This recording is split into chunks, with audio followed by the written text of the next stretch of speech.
నమస్కారం సిటీ కృష్ణతేజ వార్తలకి స్వాగతం. ముందుగా హెడ్లైన్స్. పర్యావరణ పరిరక్షణకు పారిశ్రామికవేత్తలు సహకరించాలి. గాలి మానవ జాతికి ప్రాణవాయువు. పంచభూతాల పరిరక్షణకై మానవ జాతి పాటుపడాలి. ప్రపంచ పర్యావరణ దినోత్సవంలో TTD board chairman doctor Chadalavada Krishnamurthy. ఉభయ రాష్ట్రాల్లో ముఖ్యమంత్రులు స్వార్థ రాజకీయాలకు పాల్పడుతున్నారు. తెలంగాణలో కుటుంబ పాలన సాగుతోంది. సిపిఐ జాతీయ నేత నారాయణ. 2020 విజన్తో రాష్ట్రాభివృద్ధికి పాటుపడుతున్న వ్యక్తిపై జగన్ అనుచిత వ్యాఖ్యలు సరికాదు. జూన్ కల్లా వైసీఆర్ పార్టీ ఖాళీ తథ్యం. SC corporation chairman Jupudi Prabhakar. లోటు బడ్జెట్ రాష్ట్రాన్ని హరితాంధ్రగా మార్చడానికి పాటుపడుతున్న నిత్య కృషి వలుడు చంద్రబాబు. రైతు సంక్షేమం కోసం, నదుల అనుసంధానం కోసం కృషి. నవనిర్మాణ దీక్షలో డాక్టర్ సుధారాణి. అభివృద్ధి పేరుతో పచ్చదనాన్ని హరిస్తే ప్రమాదం. భావితరాల మనుగడ కష్టమవుతుంది. ప్రకృతి పరిరక్షణ అందరి బాధ్యత. Junior civil judge BLV Seshadri. పర్యావరణ పరిరక్షణకు పారిశ్రామికవేత్తలు సహకరించి ప్రభుత్వ విధానాలను పాటించాలని TTD board chairman Chadalavada Krishnamurthy అన్నారు. పంచభూతాల్లో గాలి మానవ జాతికి ప్రాణవాయువు అన్నారు. ప్రపంచ పర్యావరణ దినోత్సవాన్ని పురస్కరించుకొని రాష్ట్ర కాలుష్య నియంత్రణ మండలి తిరుపతి ప్రాంతీయ కార్యాలయం ఆధ్వర్యంలో ప్రజలకు అవగాహన కల్పించే ప్రచార రథాన్ని ఏర్పాటు చేశారు. శ్రీనివాసం వస్తు సముదాయంలో ఈ రథాన్ని TTD board chairman doctor Chadalavada Krishnamurthy ముఖ్య అతిథిగా విచ్చేసి ప్రారంభించారు. కళాకారులు పర్యావరణంపై పాటలు పాడారు.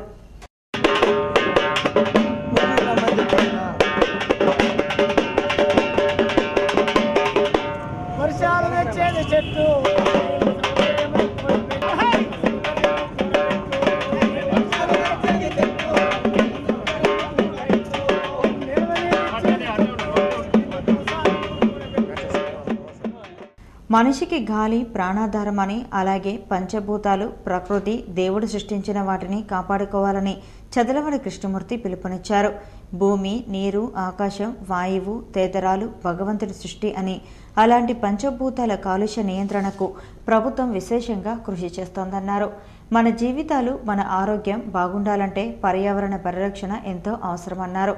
ప్రజలు కూడా చైతన్యవంతులై పర్యావరణం కాపాడుకోవటానికి సహకరించాలని కోరారు. భగవంతుడు ఇచ్చినటువంటి సంపదని జీవరాశులకి హాని కలిగించకుండా ఈ పొల్యూషన్ వల్ల కాపాడేదానికి ఈ డిపార్ట్మెంట్ విశేషంగా కృషి చేస్తుంది. మారుమూల సైతం కూడా ఏ ఇండస్ట్రీ కూడా దీనికి పర్మిషన్ లేకుండా నడిపేటటువంటి శక్తి లేని విధంగా నిర్విరామం చేసింది గవర్నమెంట్. ప్రజల ఆరోగ్యం ముఖ్యమైనటువంటి ఆలోచనతో ముందుకెళ్తున్నటువంటి ఈ ప్రభుత్వం కానీ, ఈ ముఖ్యమంత్రి కానీ దీని మీద విశేషంగా పట్టుదలగా దీన్ని ఎవరికి ఇబ్బంది రాని విధంగా జీవకోటికి చేస్తున్నటువంటి కార్యక్రమం విజయవంతం కావాలని, వీరు చెప్తున్నటువంటి విషయాన్ని గ్రహించాలని, ఇది ఆరోగ్యమే మహాభాగ్యం సూత్రాన్ని అందరికి అందించేదానికి ఇది ప్రధానమైనటువంటి డిపార్ట్మెంట్గా ఈనాడు ప్రభుత్వం భావించి విశేషమైనటువంటి అధికారాలు కూడా ఇవ్వడం జరిగింది. ప్రజలందరూ కూడా తెలుసుకోవాలా, సహకరించాలా, సహకరించి మన జీవితాలని, మన ఆరోగ్యాన్ని కాపాడుకునేదానికి వారు చెప్తున్నటువంటి మాటలను కానీ, అక్కడ పరిస్థితులు కానీ కాపాడుకోవాల్సినటువంటి బాధ్యత మనందరి మీద ఉందన్నటువంటి మాటని ఈ సందర్భంగా నేను హృదయపూర్వకంగా మనవి చేస్తున్నా. చాలా మంచి కార్యక్రమం. చాలామందికి ఆరోగ్యాన్ని కాపాడేదానికి, తెలియనటువంటి వాళ్ళకి తెలియపరిచేదానికి చేస్తున్నటువంటి కార్యక్రమం, ప్రజాహిత కార్యక్రమం. తప్పకుండా వీరు చెప్పినటువంటి మాట విని ఆరోగ్యమే మహాభాగ్యం శక్తిని ప్రజలందరికీ అందించమని నేను హృదయపూర్వకంగా. 2 తెలుగు రాష్ట్రాల్లో 2 ముఖ్యమంత్రులు వారి స్వార్థ రాజకీయాలకు పాల్పడుతున్నారని సిపిఐ జాతీయ నాయకులు నారాయణ ఆరోపించారు. తెలంగాణలో కుటుంబ పాలన సాగుతోందని విమర్శించారు. తిరుపతి సిపిఐ కార్యాలయంలో జరిగిన విలేకరుల సమావేశంలో సిపిఐ జాతీయ నాయకులు నారాయణ మాట్లాడారు. ఉభయ రాష్ట్రాలు ఒకటిగా ఉన్నప్పుడు 2 నాయకులు కీలక పాత్ర పోషించారని చంద్రబాబు, కేసీఆర్ గురించి పేర్కొన్నారు. ఇద్దరికీ అన్ని జిల్లాల గురించి తెలుసునన్నారు. కృష్ణా, గోదావరి నదీ జలాల గురించి 1 గంట కూర్చొని పరిష్కరించుకోవచ్చునని ఉద్దేశపూర్వకంగానే వివాదాస్పద ప్రకటనలు చేస్తున్నారని విమర్శించారు. 61 మందితో గెలిచిన కేసీఆర్ ఇప్పుడు 85 మందికి బలాన్ని పెంచుకున్నాడని, 2 రాష్ట్రాల్లో ప్రతిపక్షాలు లేకుండా ఫిరాయింపుల చట్టాన్ని ఉల్లంఘించి పార్టీలు మారుతున్నారని, అలాంటి ఎమ్మెల్యేలపై చర్యలు తీసుకోవాలన్నారు. ఉభయ రాష్ట్రాల గవర్నర్ కూడా ఎవరి దగ్గరకు వెళితే వారిని సమర్థిస్తూ సమస్యలను దాటవేస్తున్నాడని ఆరోపించారు. విభజన బిల్లులో ఆంధ్రప్రదేశ్కు ప్రత్యేక హోదా, తెలంగాణకు ప్రత్యేక ప్యాకేజీ ఉందని, దాని గురించి కేసీఆర్, చంద్రబాబు ఇద్దరు ప్రస్తావించకపోవటం దారుణమన్నారు. నేను అవినీతి లేని పాలన సాగిస్తా చెప్పేసి కేసీఆర్ చెప్తున్నాడు, చంద్రబాబు నాయుడు చెప్తున్నాడు. కేసీఆర్ది చంద్రబాబు నాయుడుది రాజకీయ అవినీతి ఉందని నేను నిరూపిస్తాను. రాజకీయ అవినీతి ఏంటండి? 61 మందితో గెలిచినటువంటి కేసీఆర్ ఎమ్మెల్యేలని 61 మందితో గెలిచినవాడు ఇప్పుడు 85 మంది ఎట్టయ్యారు? మాయల పక్కన మంత్రం ఉందా? అదేమన్నా ఎట్టయ్యారంటే ఇతర పార్టీని కొనుక్కున్నాడు. ఎట్లా కొనుక్కుంటాడు? రాజకీయ నీతి సూత్రం ఉంటే ఫిరాయింపుల చట్టాన్ని ఆమోదిస్తే ఆ విధంగా తీసుకోవడానికి అవకాశం లేదు.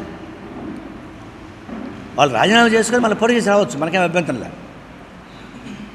కానీ ఇతర పార్టీలో గెలిచిన ఎమ్మెల్యేలని ఎంపీలను కూడా టోకుగా ఆకర్షించబడుతున్నాడు, ప్రలోభాలు కల్పిస్తున్నాడు, బెదిరిస్తున్నాడు, లొంగ తీసుకుంటున్నాడు.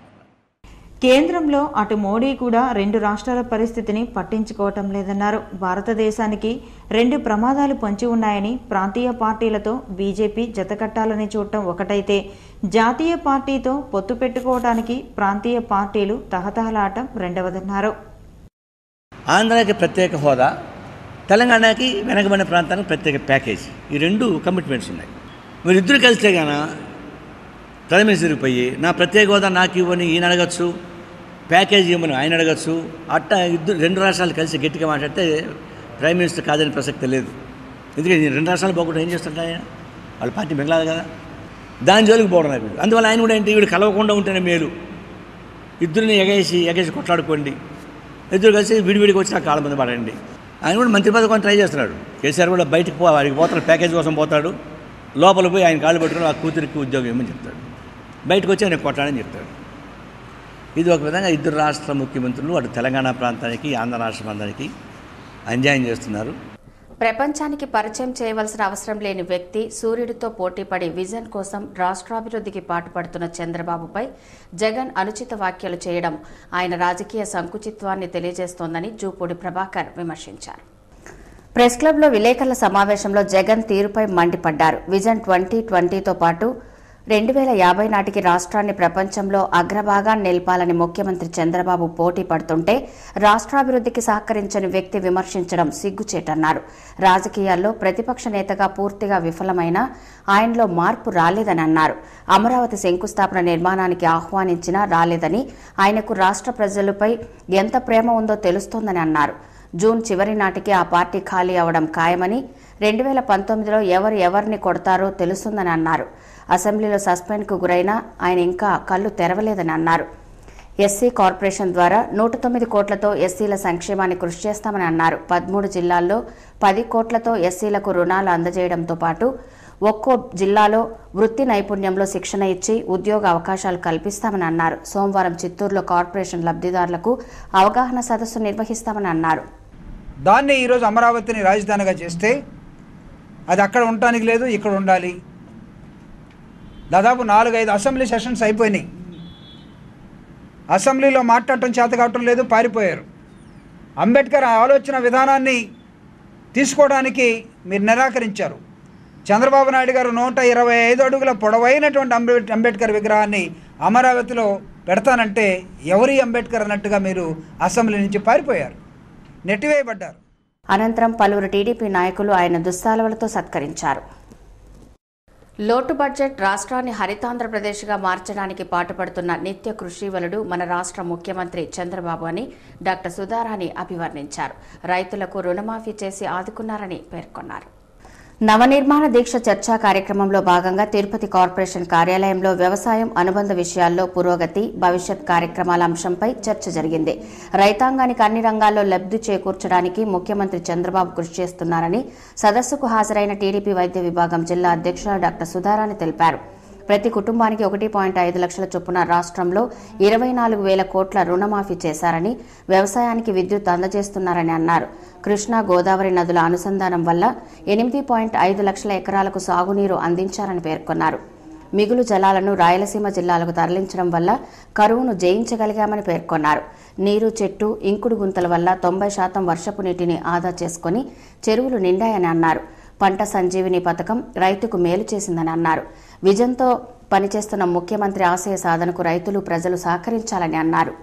మున్సిపల్ అధికారులు కావచ్చు, ప్రజలు అందరినీ భాగస్వాములు చేయడంలో ఇక్కడ రాజకీయ ఉద్దేశం కాదండి. ముఖ్యంగా మన రాష్ట్రం ఇప్పుడున్న పరిస్థితి ఏమిటి? సో మనం ఎంతో నష్టపోయాం. తిరిగి మళ్ళీ అటువంటి భాగ్యనగరాలు 13 జిల్లాల్లో కూడా 13 భాగ్యనగరాలు సృష్టించుకోగలిగే కెపాసిటీ మనకు ఉందండి. ఈరోజు భాగ్యనగరం హైదరాబాద్ ఆ స్టేజ్లో ఉందంటే అది మన పూర్వీకుల తెలివితేటలు, మన చెమట, మన రక్తం, మన పూర్వీకులు అందరికీ ఉందండి. ఈరోజు మన బిడ్డల భవిష్యత్తు పాడు చేస్తూ ఉంటే మనం చూస్తూ ఊరుకోకూడదు. అందరం కూడా మన చుట్టూ సమాజంలో జరుగుతూ ఉంది. మన ప్రజల కోసం ప్రభుత్వం ఏం చేస్తుందనేది ఒక అవగాహన. రైతులు పండించిన పంటలకు గిట్టుబాటు ధర కల్పించడానికి ముఖ్యమంత్రి ప్రత్యేక ప్రణాళికలు అమలు చేసి లబ్ధి చేకూర్చారని నరసింహ యాదవ్ అన్నారు. చంద్రబాబు నాయకత్వంలో చేస్తూ పోతున్నాం. రాబోయే రోజుల్లో కూడా రైతులకు సంబంధించి ఇంకా కూడా రైతులకు ఎంత చేసినా కూడా తక్కువ అవుతుంది. ఈరోజు రైతులకు సంబంధించి మనం ఏదైతే వాళ్ళ రుణమాఫీ చేసినా లేకపోతే ఇంకా కూడా వాళ్ళు ఆదుకోవాల్సిన ఆవశ్యకత ఉంది. అదేవిధంగా రైతు బంధు పథకం కానీ ఇవన్నీ కూడా ఇంకా కూడా పారదర్శకంగా కూడా అమలు చేయాల్సిన అవసరం అయితే ఉంది. అదేవిధంగా ఈరోజు తిరుపతికి సంబంధించి మనం కూడా చూస్తూ ఉంటాం. ఈ సమావేశంలో వ్యవసాయ శాఖ అధికారులతో పాటు టీడీపీ నాయకులు పాల్గొన్నారు. ప్రకృతిని హరిస్తే మానవ మనుగడకు ముప్పు వాటిల్లుతోందని 2వ అదనపు junior civil judge BLV Seshadri అన్నారు. ఆంధ్రప్రదేశ్ ప్రభుత్వ పర్యావరణ పరిరక్షణ సంస్థ ప్రాంతీయ వైజ్ఞానిక కేంద్రంలో ప్రపంచ పర్యావరణ దినోత్సవ కార్యక్రమాన్ని నిర్వహించారు. ఈ కార్యక్రమంలో ముఖ్య అతిథిగా పాల్గొన్న సివిల్ జడ్జి బిఎల్వి శేషాద్రి మాట్లాడుతూ ప్రకృతిని, భూమిని పరిరక్షిస్తేనే మానవ మనుగడ సాధ్యమవుతుందని సూచించారు.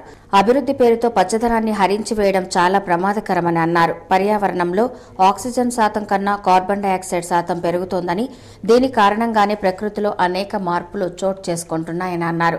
ప్రకృతిని పరిరక్షించి భావితరాలను కాపాడాల్సిన బాధ్యత ప్రతి ఒక్కరిపై ఉందని న్యాయమూర్తి కోరారు.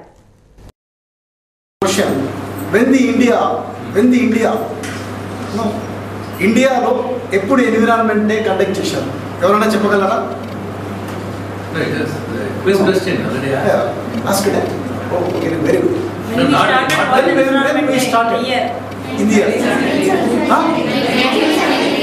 ఓకే, 1973.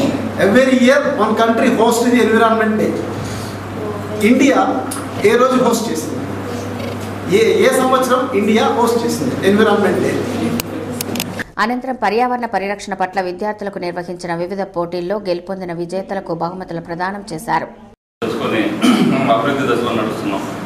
అదేవిధంగా మనకు తెలుసు 3 P's అంటే పాపులేషన్, పొల్యూషన్, పావర్టీ. ఈ 3 ఒకదానికి ఒకదానికి లింక్ చేసిన వాటికి. సో ఈ మూడింటిని విడగొట్టడానికి లేదా దాని నుంచి సొల్యూషన్ పొందడానికి రీసైకిల్, రెడ్యూస్ ఈ 3 పనిచేస్తాయని ఒక సూత్రం కూడా ఉంది మన పిల్లల్లో కూడా, హై స్కూల్స్లో ఉన్నాయి. సో ఇలాంటి వాటిని తూచా తప్పకుండా మనం పాటిస్తే కొంతవరకు మనం అవేర్నెస్ మన పిల్లలకి, భావితరాలకి అందించిన వాళ్ళు అవుతాం. నేను గ్రేట్గా వచ్చినందుకు కొంచెం అందించాలి.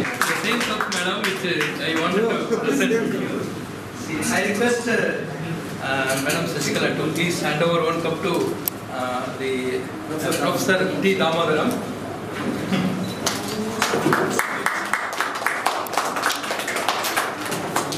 ఈ కార్యక్రమంలో SVU professor Damodaram, science centre coordinator Manigandan, pollution control board అధికారులు శశికళ తదితరులు పాల్గొన్నారు. నవ్యాంధ్ర రాజధాని నిర్మాణంలో అధికారులందరూ సహకరించి ప్రభుత్వ ప్రవేశపెట్టే పథకాలను విజయవంతంగా అమలు చేస్తామని జిల్లా ఉప కలెక్టర్ వెంకట సుబ్బారెడ్డి అన్నారు. చిత్తూరు ఆర్డీఓ అధ్యక్షతన 4వ రోజు నవనిర్మాణ దీక్ష కార్యక్రమం జరిగింది. ఈ కార్యక్రమంలో ZP chairman Geervani Chandraprakash, MLA Satyaprabha, స్త్రీ శిశు సంక్షేమ శాఖ అధికారిని రాజేశ్వరి, ఇన్ఛార్జ్ మేయర్ సుబ్రహ్మణ్యం, వ్యవసాయ శాఖ జేడీ విజయ్ కుమార్ తదితరులు పాల్గొన్నారు. ఈ సందర్భంగా ఉప కలెక్టర్ వెంకట సుబ్బారెడ్డి మాట్లాడుతూ జిల్లా ప్రజలు అధిక శాతం మంది వ్యవసాయంపై ఆధారపడి జీవిస్తున్నారని అన్నారు.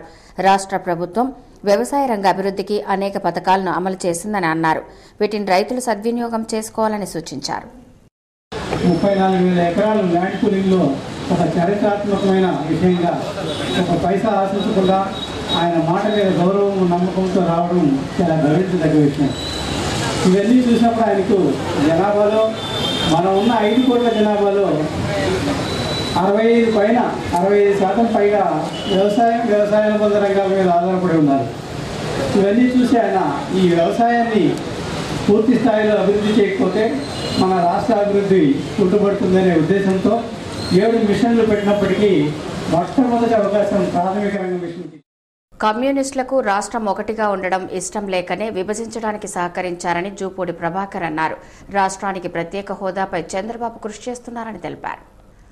రాష్ట్రానికి ప్రత్యేక హోదాను సాధించడంలో టీడీపీ విఫలమైందని సిపిఐ జాతీయ నాయకులు నారాయణ తిరుపతిలో జరిగిన విలేకరుల సమావేశంలో పేర్కొన్నారు. మహానాడు రాజకీయ తీర్మానంగా మాకు ప్రత్యేక హోదా ఇస్తామని కేంద్ర ప్రభుత్వం చెప్పింది, మాకు ఇవ్వలేదు, మమ్మల్ని మోసం చేసింది. మాకు ఇస్తారా చస్తారా చెప్పేసి తీర్మానం చేయమంటే దాన్ని చేయడానికి సిద్ధంగా. ఆంధ్రాకి ప్రత్యేక హోదా, తెలంగాణకి వెనకబడిన ప్రాంతానికి ప్రత్యేక ప్యాకేజీ, ఈ 2 కమిట్మెంట్స్ ఉన్నాయి. వీరిద్దరు కలిస్తే గాన ప్రైమ్ మినిస్టర్కి పోయి నా ప్రత్యేక హోదా నాకు ఇవ్వని ఈయన అడగచ్చు, ప్యాకేజీ ఇవ్వని ఆయన అడగచ్చు. అట్టా 2 రాష్ట్రాలు కలిసి గట్టిగా మాట్లాడితే ప్రైమ్ మినిస్టర్ కాదని ప్రసక్తి లేదు. ఇప్పుడు ఉదాహరణకి నదీ జలాలు, కృష్ణానది జలాలు, గోదావరి నది జలాలు. సరే, కృష్ణానదిలో నీళ్ళు లేవు, నికర జలాలు, అదనపు జలాలు వాడుకుంటాం. ఇప్పటికి గోదావరి నది జలాలు 1470 టీఎంసీలని నికర జలాలు వాడుకోవడానికి హక్కు ఉంది. అప్పటికి ఇప్పటికీ మనం 740-800 దాకా వాడుకుంటాం. ఇంకా కొంత వాడుకోవడానికి ప్రొవిజన్స్ ఉన్నాయి. అయితే ప్రతి సంవత్సరం అంటే కృష్ణా నుంచి 1000 టీఎంసీ నీళ్ళు లేదా 500 నుంచి 1000 టీఎంసీ నీళ్ళు, గోదావరి నుంచి 4-5 వేల టీఎంసీ నీళ్ళు అదనపు జలాలు సముద్రం కలుస్తున్నాయి పోయి ఎవరికి దక్కకుండా. దీన్ని కాంట్రవర్సీ లేకుండా వాడుకోవాలి. కాంట్రవర్సీ ఉంటే మన పై రాష్ట్రాలు ఆటంకపరుస్తాయి. కాంట్రవర్సీ లేకుండా గోప్యంగా దొంగకు తేలుగుడితే అట్ట గమ్మునుంటాడో అట్లా ఇద్దరు కలిసి ఈ నీళ్లు వాడుకొని ప్రజానికానికి సహాయం చేయాలి. కానీ వీళ్ళేం చేస్తున్నారు? చంద్రబాబు నాయుడు వల్ల తెలంగాణ ప్రజానికి అన్యాయం జరిగిపోతూ ఉంది. కోస్తా ఆంధ్ర నాయకత్వం వాళ్ళకి వ్యతిరేకం అని చెప్పేసి కేసీఆర్ పదే గొంతెత్తు అరుస్తుంటాడు. ఇక్కడ చంద్రబాబు ఏం చేస్తున్నాడు? మనకు నీళ్ళు రానికుండా అడ్డగొడుతున్నారు వాళ్ళు, మన రాష్ట్రానికి అన్యాయం చేస్తున్నారు, మొండి చేతులు చూపించారు, కొత్త బొచ్చిచ్చి పంపించారు మాకు అని. ఈ అంశంపై జూపూడి స్పందించారు. సిపిఐకి రాష్ట్రం ఒకటిగా ఉండడం ఇష్టం లేకనే ఆనాడు కాంగ్రెస్తో కలిసి విభజనకు సహకరించారని తెలిపారు. ఇప్పటికే చంద్రబాబు 19 సార్లు ఈ అంశంపై ఢిల్లీకి వెళ్లి మోడీతో కలిశారని అన్నారు. నాకు తెలిసి దాదాపు 3 సార్లు తీర్మానం చేసి, పోయిన సంవత్సరం జరిగినటువంటి మహానాడు, మొన్న జరిగినటువంటి మహానాడులో పార్టీ తరఫున ప్రత్యేక హోదా కావాలని ప్రత్యేకమైన తీర్మానాన్ని మళ్ళా చేయడం జరిగింది. అసలు సిపిఐ వాళ్ళకి ఈ రాష్ట్రాన్ని విడగొట్టండి, ఆంధ్రప్రదేశ్ కలిసి ఉండడానికి వీల్లేదని చెప్పినటువంటి సిపిఐ వాళ్ళు ఏ విధంగా చంద్రబాబు నాయుడు గారికి ప్రేమ లేదు లేదా చేతగా లేదని ఏ విధంగా మాట్లాడుతారు? వీళ్ళు విచ్ఛిన్నకారులు. ఈ రాష్ట్రం విడిపోవాలని చెప్పినటువంటి వాళ్ళు విడిపోయే క్రమంలో ఈ రాష్ట్రానికి ఇది కావాలి, ఇది ఇవ్వండి అని ఏ రోజు అడగలేదు. కాబట్టి వాళ్ళకి చంద్రబాబు నాయుడు గురించి మాట్లాడే అర్హత లేదనేది నా. కృష్ణా గోదావరి నదీ జలాల గురించి ఇద్దరు రాష్ట్ర ముఖ్యమంత్రులు గంటసేపు కూర్చొని చర్చించుకుంటే పరిష్కారం అవుతుందని నారాయణ అన్నారు. అయితే దీనికి ట్రిబ్యునల్ ఉందని, నదీ జలాల పరిష్కారానికి ట్రిబ్యునల్ తీర్పు ముఖ్యమని జూపూడి అన్నారు. కృష్ణా జలాలు కానీ లేకపోతే నికర జలాలు కానీ సెంట్రల్ వాటర్ కమిషన్ ప్రకారం ఈ రాష్ట్రంలో సెంట్రల్ లెవెల్లో, స్టేట్ లెవెల్లో కూర్చొని మాట్లాడుకోవాల్సిన అవసరాలు ఉన్నాయి. ఇద్దరు ఇరిగేషన్ మంత్రులు కూర్చొని మాట్లాడుకుంటే ఇక్కడ విషయం తేలుతుంది, కానీ మహారాష్ట్రలో నిర్మించే డ్యాముల విషయాలు తేలవు. కాబట్టి అనేకమైన సందర్భాల్లో ఇక్కడ అక్రాస్ ద టేబుల్ కూర్చొని చాలామంది మాట్లాడాల్సిన అవసరం ఉంది. ఇది ఒక complicated subject. Telugu Desam party Chandrababu Naidu గారు వాటర్ మీద, వాటర్ మేనేజ్మెంట్ మీద, డ్యాముల మీద, ఇరిగేషన్ మీద అపారమైనటువంటి పరిజ్ఞానం కలిగి ఉన్న వ్యక్తి. ఖచ్చితంగా తిరుమలలో భక్తుల రద్దీ నెలకొంది. అన్ని కంపార్ట్మెంట్లు నుండి భక్తులు క్యూ లైన్ల వెలుపల దర్శనం కోసం వేచి ఉన్నారు. గదులు దొరక్క ఉద్యానవనాల్లో సేద తీరుతున్నారు. తిరుమలలో భక్తుల రద్దీ కొనసాగుతోంది. శ్రీవారి సర్వదర్శనానికి 12 గంటల సమయం పడుతోంది. కాలినడక భక్తులకు 6 గంటలు, ప్రత్యేక దర్శనానికి 3 గంటల సమయం పడుతోంది. కాగా శనివారం 1,00,000 మందికి పైగా భక్తులు శ్రీవారిని దర్శించుకున్నారు. వేసవి సెలవులు ముగుస్తుండటం, వారాంతపు సెలవులు రావడంతో యాత్రికుల సంఖ్య అత్యధికంగా పెరిగింది. రద్దీని దృష్టిలో ఉంచుకుని భక్తులకు శీఘ్ర దర్శనం కల్పించడానికి టీటీడీ చర్యలు తీసుకుంది. శ్రీవారి దర్శన వేళల్ని టీటీడీ సమాచార కేంద్రం ద్వారా ఎప్పటికప్పుడు ప్రకటన చేస్తోంది. అద్దె గదుల కొరత తీవ్రంగా ఉంది. వేలాది మంది భక్తులు ఆరుబయట సేద తీరుతున్నారు. సోమవారం వరకు రద్దీ అలాగే కొనసాగవచ్చునని టీటీడీ అధికారులు భావిస్తున్నారు. ఒకరి నుండి పుచ్చుకోవడం కన్నా మరొకరికి దానం ఇవ్వటంలో ఎంతో ఆనందం ఉంటుందని గల్లా రమాదేవి అన్నారు. తిరుపతి సమీపంలోని వేదాంతపురం పంచాయతీ అగ్రహారంలో చెరుకూరి రామదాసు చారిటబుల్ ట్రస్ట్ ప్రారంభోత్సవం జరిగింది. ఈ సభకు ముఖ్య అతిథిగా గల్లా అరుణకుమారి కుమార్తె గల్లా రమాదేవి ముఖ్య అతిథిగా హాజరై రక్తదానం, అవయవదానం గురించి వివరించారు. మనిషి బ్రతికి ఉన్న కాలంలో మనం ఇతరుల నుండి పుచ్చుకోవడం కన్నా ఇతరులకు ఇవ్వటంలో ఎంతో ఆనందం ఉంటుందన్నారు. అందులోనూ అవయవదానం చేయటం అంటే ప్రాణదానంతో సమానమని అభివర్ణించారు. రామదాసు చారిటబుల్ ట్రస్ట్ ఇలాంటి సేవా కార్యక్రమాలు చేయటం అభినందనీయమన్నారు. ఆర్గన్ డొనేషన్స్ అనేది చాలా ముఖ్యమైన కార్యక్రమం. చాలా మందికి తెలియదు. అది మన పేరు ఆర్గన్స్ డొనేట్ చేస్తానని మన పేరు రాసిన దానివల్ల మనం ఏ రోజు అనుకోకుండా మన జన్మ ఏ రోజు పోతుందో మన జన్మ వల్ల ఇంకొక 8-11 మంది ప్రాణాలు ఇవ్వగలుగుతాము. కళ్ళు లేని వాళ్ళకి కళ్ళు, అదే రకంగా హార్ట్ ఫెయిలియర్ ఉన్న వాళ్ళకి హార్ట్ ఇవ్వగలుగుతాము. లంగ్స్, లివరు, కిడ్నీ, స్కిన్ ఇవన్నీ ఇచ్చి వేరే వాళ్ళ జన్మని కాపాడగలుగుతాము. ఈ కార్యక్రమంలో ట్రస్ట్ నిర్వాహకులు జనార్దన్, డాక్టర్లు పాల్గొన్నారు. అనంతరం అన్నదానం కార్యక్రమం జరిగింది. తిరుపతిలో 3 రోజుల రాష్ట్ర కౌన్సిల్ సమావేశాలు నిర్వహించనున్నామని సిపిఐ నాయకులు హరినాథ్ రెడ్డి తెలిపారు. రాష్ట్రానికి ప్రత్యేక హోదా అమలు అంశంపై చర్చించి తీర్మానాలు చేయనున్నామని అన్నారు. ఈ నెల 21, 22, 23వ తేదీల్లో తిరుపతిలో సిపిఐ రాష్ట్ర కౌన్సిల్ సమావేశాలను నిర్వహించనున్నట్లు సిపిఐ రాష్ట్ర నాయకులు హరినాథ్ రెడ్డి తెలిపారు. రాబోయే రోజుల్లో భవిష్యత్ పోరాటాలు, విభజన హామీలో ఇచ్చిన అంశాల అమలుపై ప్రభుత్వం వైఫల్యం, ప్రత్యేక హోదా, పోలవరం ప్రాజెక్టు పూర్తి చేయటం, రాయలసీమ, ఉత్తరాంధ్ర జిల్లాలకు ప్రత్యేక నిధుల అంశాలతో పాటు వివిధ అంశాలను చర్చించనున్నట్లు తెలిపారు. సిపిఐ ఏపీ రాష్ట్ర సమితి ప్రత్యేక సమావేశాలు ఈ నెల 21, 22, 23 తేదీల్లో తిరుపతిలో జరగబోతున్నాయి. దీంట్లో ప్రధానంగా వెనుకబడినటువంటి ఉత్తరాంధ్ర, రాయలసీమకు ప్రత్యేక ప్యాకేజీ ఇస్తామని చట్టంలో రూపొందించారు. పోలవరాన్ని జాతీయ ప్రాజెక్టుగా గుర్తించి నిర్ణీత సమయంలో పూర్తి చేస్తామని చెప్పేసి చెప్పడం జరిగింది. అదే పద్ధతిలో రాష్ట్రానికి ప్రత్యేక హోదా ఇస్తామని చెప్పారు. లోటు బడ్జెట్ను పూడుస్తామని చెప్పేసి చెప్పడం జరిగింది. రాజధాని నిర్మాణానికి తగినటువంటి ఆర్థిక సహాయం చేస్తామని చెప్పేసి చెప్పడం జరిగింది. ఈ హామీల్లో కనీసం ఏ ఒక్కటి కూడా అమలు జరిపినటువంటి పాపాన పోలా. ఈ కౌన్సిల్ సమావేశాలను అన్ని పార్టీలు, ప్రజా సంఘాలు, ఇతర సంఘాలతో కలిసి చర్చిస్తామన్నారు. ఎంసెట్ 2016 కౌన్సిలింగ్ ప్రక్రియకు ఏర్పాట్లు పూర్తయ్యాయి. కౌన్సిలింగ్కు హాజరయ్యే అభ్యర్థులు తమ హాల్ టికెట్, ఆధార్ కార్డును, ఎంసెట్ ర్యాంకు కార్డును వెంట తీసుకురావాలని తెలిపారు. ఏపీ ఎంసెట్ 2016 కౌన్సిలింగ్ సోమవారం నుండి ప్రారంభం కానుంది. ఇందుకు సంబంధించి చిత్తూరు పీవీకేఎన్ ప్రభుత్వ కళాశాల, తిరుపతి ఎస్వీ పాలిటెక్నిక్ కళాశాలలో ఏర్పాట్లు పూర్తి చేశారు. కౌన్సిలింగ్కు హాజరయ్యే అభ్యర్థులు తమ వెంట Aadhaar card, EAMCET rank card, hall ticket, 10వ తరగతి, ఇంటర్ మార్కుల పత్రాలు, 6 నుండి 10 వరకు విద్యా ధృవపత్రం వెంట తీసుకురావాల్సి ఉంటుంది. ఈ ఏడాది జనవరి తర్వాత తహసీల్దార్ ధృవీకరించిన ఆదాయ ధృవపత్రంతో కౌన్సిలింగ్కు హాజరు కావాల్సి ఉంటుంది. ఒరిజినల్ ధృవపత్రాలతో పాటు అభ్యర్థులు 2 సెట్ల జెరాక్స్ పత్రాలను తీసుకెళ్లాలి. ప్రజలకు ప్రభుత్వం ఇచ్చిన హామీలను నెరవేర్చడంలో పూర్తిగా విఫలమైందని వైఎస్ఆర్ కాంగ్రెస్ పార్టీ నాయకులు విమర్శించారు. ప్రెస్ క్లబ్లో జరిగిన విలేకరుల సమావేశంలో వైఎస్ఆర్ కాంగ్రెస్ నాయకులు ఎస్కే బాబు మాట్లాడుతూ 2 సంవత్సరాల క్రితం ప్రభుత్వం అధికారంలోకి రాకముందు ప్రజలకు ఎన్నో హామీలు ఇచ్చిందని, వాటిని అమలు చేయడంలో పూర్తిగా నిర్లక్ష్యం వహించిందని అన్నారు. వైఎస్ఆర్ ఇచ్చిన పెన్షన్లు, తెల్ల రేషన్ కార్డులు తప్ప ఇప్పటి ప్రభుత్వం ప్రజలకు ఎలాంటి మేలు చేయలేదన్నారు.